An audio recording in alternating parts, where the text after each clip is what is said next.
Sa mga kapuso natin nagbabalak mag-abroad, siguraduhin po ninyong lehitimo ang inyong mga pinag-a-applyan. Arestado ang isa umanong illegal recruiter matapos lang mambiktima ng mga gusto magtrabaho sa Singapore. Nakatutok si Emil Sawangil. Talaga realidad. Ipinaliwanag muna ng mga pulis sa mga complainant kung paano tatakbo ang isasagawang entrapment operation. Pagkatapos ay tumulok na sila sa restaurant kung saan nakipagkasundo ang suspect na makipagkita sa mga nag-a-apply ng trabaho abroad. Ilang minuto pa lang ang pag-uusap ay inabot ng pera mula sa isa sa mga complainant. Sa kabinilang suspect ang pera, dito na gumalaw ang CIDG.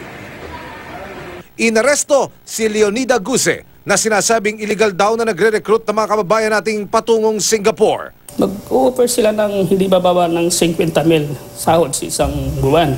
Ang iba ay pinangakuan na maging manager, isa sa bakery, isa sa hotel. Hindi raw lisensyado ng POEA ang suspect at walang napalis na ni isang aplikante.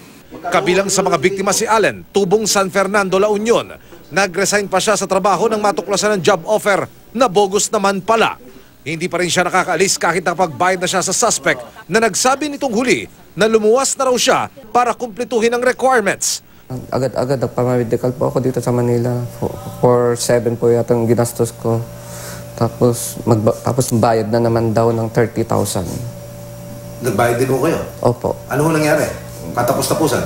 Nagbinayad ko po tapos sabi niya hintayin ko lang daw yung tawag. Paniwala ng CIDG, madaragdagan pa ang kasalukuyang bilang ng mga complainant na 10 sakaling maisa publiko na ang pagkakahuli sa suspect na kinasuhan na ng large-scale estafa at illegal recruitment. Hindi po ako po nangluloko po kasi po hindi ko po kilala lahat ng mga tao yan po. Yun po ang naghahakot ng tao pero hindi po ako tumanggap ng pera po at saka wala po akong pinirmahan sa kanya na kinuha po yung pera ng tao po. Sa mga kababayan natin na ini-entice na magtrabaho abroad, wag po tayong ganong maniniwala agad.